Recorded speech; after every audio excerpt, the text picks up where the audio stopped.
El justnaturalismo es una corriente que defiende la existencia de legalidades naturales irrenunciables, como el derecho a la vida, la libertad y a la propiedad, que son previas a las leyes jurídicas positivas, las constituidas por los seres humanos. Se asegura que la procedencia de los derechos humanos no está en la norma positiva, sino que surge de la esencia del ser mismo, una condición superior y precedente a cualquier otra regla vigente. El origen de la palabra justnaturalismo proviene esencialmente de dos vocablos latinos: jus, derecho, natura, naturaleza, y del sufijo ismo, que le otorga a los componentes iniciales el sentido de movimiento, escuela, tendencia o doctrina. Una definición tradicional del justnaturalismo es la siguiente: el derecho natural es el que la naturaleza concede a los seres humanos por la sencilla razón de serlo. En cuanto a las costumbres religiosas, las atribuciones naturales son una de las cualidades con las que Dios dota a la humanidad. Según la doctrina, el ser humano tiene unos derechos preestatales, es decir, anteriores a la formación de cualquier comunidad política, los cuales deben ser respetados por el Estado y no pueden ser violados. La tesis principal del justnaturalismo puede resumirse del siguiente modo: existen ciertos principios morales universales, leyes naturales o derechos naturales. El contenido de dichos principios es conocible por el hombre mediante la razón. Si estos principios no son recogidos o sancionados por el ordenamiento jurídico positivo, este último no puede considerarse un verdadero ordenamiento jurídico. De acuerdo a la segunda tesis, la tesis del derrumbe, la fórmula debe aplicarse a normas jurídicas particulares, de suerte que el único modo en que un ordenamiento jurídico positivo pudiera ser considerado inválido en su totalidad tendría lugar porque en él hubiese muchas normas particulares extremadamente injustas, de modo que la eliminación de todas y cada una de ellas dejaría al ordenamiento jurídico sin normas suficientes para poder regular las relaciones sociales. Sociedades primitivas. Las normas jurídicas se mezclan con las religiosas y con las tradicionales, rituales, costumbres. Aún hoy la costumbre crea derecho. Política, religión y derecho están unidos para establecer mecanismos de control social y mantener el orden. En los códigos primitivos hay tres características: institucionalización de la coacción, son normas penales, represivas y crueles; responsabilidad inmediata sin tener en cuenta las circunstancias, las condiciones o la intención del autor.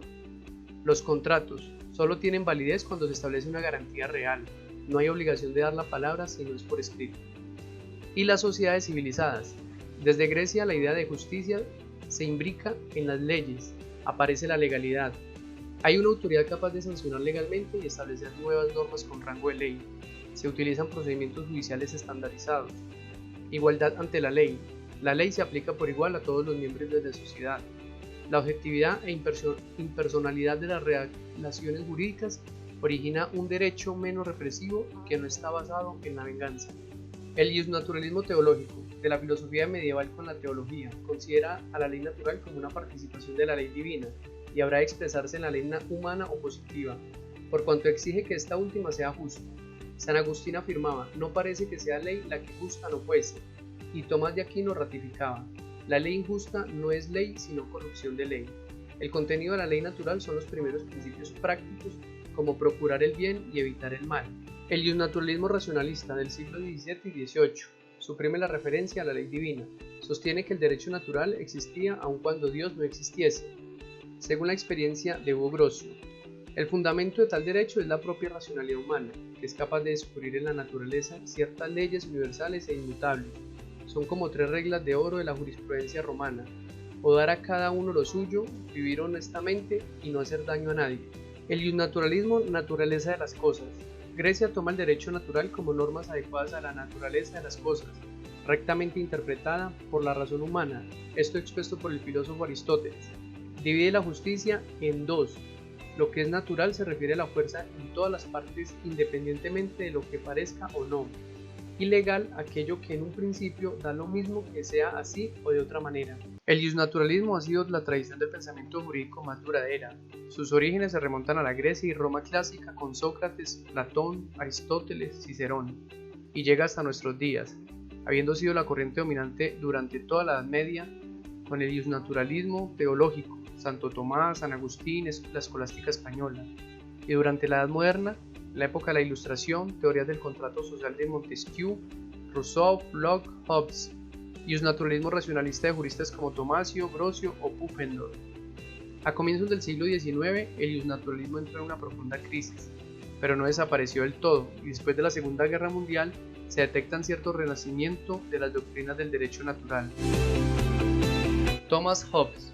Hobbes se encaminó a interpretar las leyes naturales de acuerdo a los principios de su propia psicología, aunque hay que admitir que se atribuyó la ventaja de hablar como si entendiera por ellos algo diferente de lo que entienden los demás. Para Hobbes, las leyes de la naturaleza significaban en realidad un conjunto de normas con arreglo a los cuales un ser idealmente razonable buscaría su propia ventaja, en el caso de tener conciencia plena de todas las circunstancias en que actuaba y de no estar afectado por el impulso momentáneo ni por ninguna clase de prejuicios. Hugo Grocio.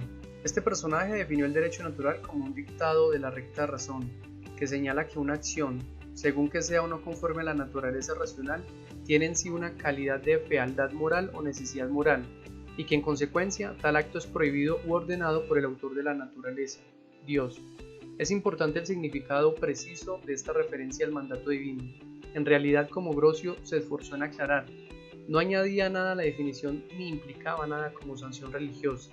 En efecto, el derecho natural ordenaría exactamente lo mismo en la hipótesis de que no hubiera Dios.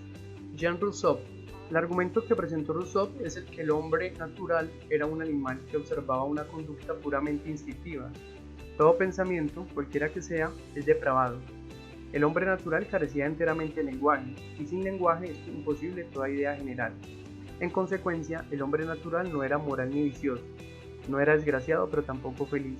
Sin duda no tenía propiedad, ya que ésta fue el resultado de ideas, necesidades previstas, conocimiento e industria, que no eran intrínsecamente naturales, sino que implicaban el lenguaje, el pensamiento y la sociedad, el egoísmo, el gusto, la consideración por la opinión de los demás, las artes, la guerra, la esclavitud, el vicio, el afecto conyugal y paternal. No existen en los hombres sino en cuanto a estos seres sociales conviven en grupos mayores o menores. Johannes Althusius. La teoría política de Althusius, en la forma que él la expuso, era notablemente clara y consistente. Redujo todas las relaciones políticas y sociales al único principio del conocimiento o contrato, el pacto expreso o tácito. Explicaba la sociedad misma, o más bien toda una serie de sociedades, una de las cuales era el Estado. Ofrecía una base lógica al elemento de autoridad inherente a todo grupo, que aparece en el Estado, específicamente como autoridad pública, soberana del propio grupo, y daba una base aceptable para la limitación jurídica de los ejecutivos y para el derecho de resistir a un ejercicio tirano del poder ejecutivo. John Locke. A Locke se le ha llamado el padre de la moderna democracia por su lucha a favor de un Estado democrático.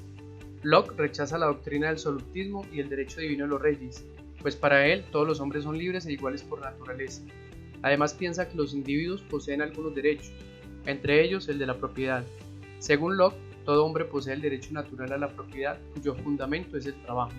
El iusnaturalismo supone la existencia de un cuerpo trascendente y anterior al derecho positivo, derecho que bajo la sombra de la razón, de la naturaleza o de Dios, es asumido como el único orden regulador de validez universal, al que los hombres, guiados por la recta razón, pueden aspirar. Independientemente de las diferencias que plantean los distintos representantes del iusnaturalismo en torno a la fuente de la legitimidad o el contenido concreto del derecho natural al que apelen, todos ellos coinciden en que el derecho natural es la única manifestación universalmente válida y necesaria de lo que debe ser en un orden justo y racional. Por ende, el derecho positivo no debe hacer otra cosa más que guardar celosamente el cumplimiento y el respeto de este derecho natural. El derecho positivo nunca debe contradecir al derecho natural, y llegado el caso, siempre debe prevalecer el derecho natural sobre el positivo, pues se debe suponer que pueden equivocarse los hombres, pero no la naturaleza, en que se funda el derecho natural. Sin embargo, el problema del iusnaturalismo, como lo señala Kelsen y otros juristas contemporáneos, es que se basa en la falacia lógica que consiste en inferir el deber ser del ser. Apelan a un orden trascendente, pero nunca señalan quién establece y determina los contenidos de esos supuestos dictados, de la naturaleza o de la razón. Por eso la pretensión de deducir el derecho natural, y más aún el derecho positivo, a partir de un supuesto orden justo y bueno, universal y trascendente, conlleva el riesgo de justificar, en nombre de ese mismo orden, leyes que a todas luces podrían resultar más peligrosas para la sociedad que las que dicta un Estado legal y legítimamente constituido. Concepto y origen del iuspositivismo. La palabra iuspositivismo se refiere a una corriente del derecho que se sustenta en el sistema de normas, Este sistema de normas es conocido como derecho normativo, al cual se le conoce como dispositivismo o positivismo jurídico. Los elementos objetivos que conforman a esta corriente del pensamiento jurídico son la norma jurídica y el derecho positivo o normativo. El diccionario jurídico mexicano nos dice que el término derecho positivo se encuentra por primera vez en la Edad Media, mencionado por Abelardo con el nombre de ius positivum, referido al derecho establecido por el hombre. El iuspositivismo se considera una doctrina libre de valores que establece lo justo y lo injusto con base única y exclusivamente en los dictados del poder soberano, y no en un derecho que se pretende superior por fundarse supuestamente en la naturaleza, en la razón o en Dios. Sus principales tesis son: tesis conceptual. El derecho es un fenómeno de carácter normativo cuya norma distintiva es la coactividad. La coactividad es una nota necesaria, ya que el derecho es, por tanto, esencialmente un mandato de la autoridad, una manifestación de todo poder, es un atributo a la soberanía. Tesis de la validez. Para el positivismo jurídico, el derecho que es válido es el que está en vigor, el que existe como derecho actualmente vinculante. El derecho está en vigor según el criterio convencionalmente establecido por cada sistema jurídico político. Aquí también tenemos que decir que el derecho injusto no es un derecho nulo, porque lo que mantiene en vigor, con independencia de su justicia o injusticia, es el criterio de validez que depende de su reconocimiento e imposición social. Tesis epistemológica. Para el positivismo jurídico, como para el positivismo en general, solo se puede conocer lo dado a la experiencia, pero la experiencia jurídica está formada por el derecho realmente existente en el espacio y en el tiempo, y en la medida en que afecte a su comprensión y explicación, por la realidad social que lo circunda. Los ideales y valores de justicia, considerados como entidades autónomas y trascendentes, o no existen o no son objeto de conocimiento posible. Características del iuspositivismo. El iuspositivismo parte del supuesto de que el derecho no es más que la expresión positiva de un conjunto de normas dictadas por el poder soberano. Estas normas, que constituyen el derecho positivo, son válidas por el simple hecho de que emanan del soberano, no por su eventual correspondencia con un orden justo, trascendental, como pretendía el iusnaturalismo. Dicho en otras palabras, para el iuspositivismo, las normas que emanan de un Estado fundan su validez en este hecho, y no en valores éticos trascendentales o en fines socialmente valiosos, que supuestamente deben perseguir las normas. No incluye en la definición del derecho cuestiones de tipo teleológico, como la de que éste, para ser tal, deba realizar la justicia, la libertad o el bien común. Precisamente por ello, no escatima calificativo de jurídicos a preceptos que, habiendo sido creados por órganos competentes, en la forma legalmente prescrita, no realizan, empero, tales o cuales ideales de justicia, de libertad o de común beneficio. Durante la primera mitad del siglo XIX se desarrollan en Alemania diferentes escuelas doctrinales, que se definen por estudiar el derecho como objeto propio y autónomo de conocimiento. En un primer momento, la escuela histórica resaltó el carácter histórico de los sistemas jurídicos positivos, su arraigo en unos territorios, en unas sociedades y en unas coyunturas concretas. No existe un derecho intemporal válido para todos, cada comunidad crea su propio derecho. El desarrollo dogmático de este enfoque, profundizando en el análisis de las normas jurídicas y de sus relaciones lógicas, conduce a la jurisprudencia conceptual. Su objetivo es la construcción de un sistema completo y riguroso de conceptos jurídicos de carácter formal. El derecho se identifica con un sistema conceptual obtenido mediante una metodología extremadamente rigurosa y formalista. Francia. En 1804 entra en vigor el Código Civil de Napoleón en Francia. Se trata del primer código en sentido moderno, un cuerpo de normas expresamente elaboradas y organizadas sistemáticamente, en un solo momento, que reemplazan a todas las anteriores. Este suceso tuvo una amplia repercusión y ejerció gran influencia en el desarrollo del pensamiento jurídico. A partir de entonces, el derecho positivo no era un conjunto desordenado de normas surgidas a lo largo de la historia, que se acumulaban una detrás de otra, sino un ordenamiento estructurado de una sola vez, como resultado de la ciencia jurídica del momento. La corriente metodológica dominante en Francia durante las siguientes décadas fue la escuela de la exégesis, que ejerció su influjo casi hasta el final del siglo. Sus rasgos son los siguientes. Primero, el respeto al texto literal de las normas. Segundo, el predominio de la intención del legislador a la hora de interpretar la ley. Tercero, prioridad del derecho estatal sobre otras fuentes. Cuarto, respeto del precedente y el principio de autoridad. Inglaterra. Los más importantes teóricos del derecho del siglo XIX inglés son Jeremy Bentham y John Austin. Con ellos se inicia una corriente de pensamiento de jurisprudencia analítica, que que fue predominante en Gran Bretaña hasta mediados del siglo XX. Para Bentham y Austin, el derecho es un instrumento creado por los seres humanos para conseguir ciertos fines. El derecho es un conjunto de imperativos promulgados por la autoridad soberana. John Austin definió un sistema jurídico como aquel que está sometido a una autoridad soberana y a la validez de las leyes como su imposición formal por esta autoridad a través de sus agentes. Iuspositismo ideológico. El derecho es el derecho y hay que cumplirlo. El derecho debe ser obedecido.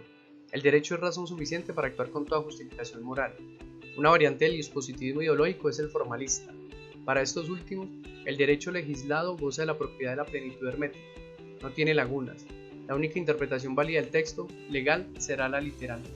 Iuspositivismo teórico o realismo jurídico. Es la creencia de que el derecho es el derecho interpretado por la autoridad competente. El derecho es lo que los jueces dicen que es. Si bien la ley es razón suficiente para actuar ante la sociedad, faltará ver cuál es la última palabra de los jueces, quienes el Estado designó para interpretar y aclarar la ley respecto a la legalidad de nuestros actos. Las decisiones de los tribunales son verdadero derecho. Iuspositivismo metodológico o conceptual. Iniciado por Carlos Santiago Nino en su introducción al análisis del derecho. Es la creencia de que el derecho debe separarse de la moral solo para distinguir conceptos y evitar confusiones o ambigüedades. Todo derecho positivo es verdadero derecho, pero puede haber derechos injustos y el deber de obedecer al derecho injusto no es necesariamente un deber moral. Joseph Raz ha contribuido en la continuación de la idea más trascendental del iuspositivismo, después de la muerte de Herbert Hart. Raz se dedicó al análisis de los sistemas jurídicos, que define como sistemas normativos institucionalizados, en los que conviven instituciones creadoras e instituciones aplicadoras de normas, y estas últimas tienen el deber de aplicar las normas jurídicas preexistentes. Además, los sistemas jurídicos son comprehensivos, puesto que pretenden autoridad para regular cualquier tipo de conducta. Ninguna esfera de la vida social está sustraída al derecho. Los sistemas jurídicos son abiertos, puesto que incorporan y dotan de fuerza vinculante a normas que originariamente no pertenecían a él, como los contratos, los estatutos de las asociaciones, las costumbres. Finalmente, los sistemas jurídicos están basados, en última instancia, en la posibilidad de imponer la fuerza, la coacción, frente a la infracción de sus normas. En este contexto, Raz rechaza que la definición de derecho deba tener en cuenta valores o propiedades morales. Hans Kelsen tiene una visión positivista o iuspositivista, que llamó teoría pura del derecho, un análisis del derecho como un fenómeno autónomo de consideraciones ideológicas o moral, del cual excluyó cualquier idea de derecho natural, analizando las condiciones de posibilidad de los sistemas jurídicos. Kelsen concluyó que toda norma emana de otra norma, remitiendo su origen último a una norma hipotética fundamental, que es para Kelsen una hipótesis o presuposición trascendental necesaria para poder postular la validez del derecho. Sin embargo, nunca consiguió enunciar una norma jurídica completa, basada solamente en su modelo. Más tarde, Kelsen situó dicha norma en el derecho internacional, de ahí que defiéndese la primacía de este sobre los ordenamientos nacionales. Kelsen consideraba la moral como parte de la justicia, pero no exclusivamente, sino como un elemento interconectado con la justicia, que es uno de los fines del derecho. Así, en su teoría pura del derecho, dijo: en tanto la justicia es una exigencia de la moral, la relación entre moral y derecho queda comprendida en la relación entre justicia y derecho. Herbert Lionel Adolphus Hart fue uno de los filósofos del derecho más importantes del siglo XX. Hart se inscribe en la corriente del pensamiento positivista llamada jurisprudencia analítica, para la cual el análisis del lenguaje resulta un elemento fundamental a fin de una mejor comprensión del derecho. Hart distingue entre reglas primarias y reglas secundarias, usando dos diferentes criterios de distinción. En primer lugar, las normas primarias imponen obligaciones, mientras que las secundarias confieren potestades. En segundo lugar, las normas primarias son sobre conductas, en tanto que las secundarias son sobre otro tipo de reglas. Las reglas secundarias autorizan a individuos o a grupos de personas a crear, modificar o extinguir normas. Hart clasificó las normas secundarias en la siguiente forma. Regla de conocimiento. Especifican qué condiciones debe cumplir una norma para tener validez jurídica. Reglas de cambio. Indican las condiciones que debe cumplir unos actos para cambiar el ordenamiento jurídico. Reglas de adjudicación. Especifican las condiciones que deben cumplir unas decisiones para ser consideradas verdades jurídicas sobre si infringieron las normas primarias.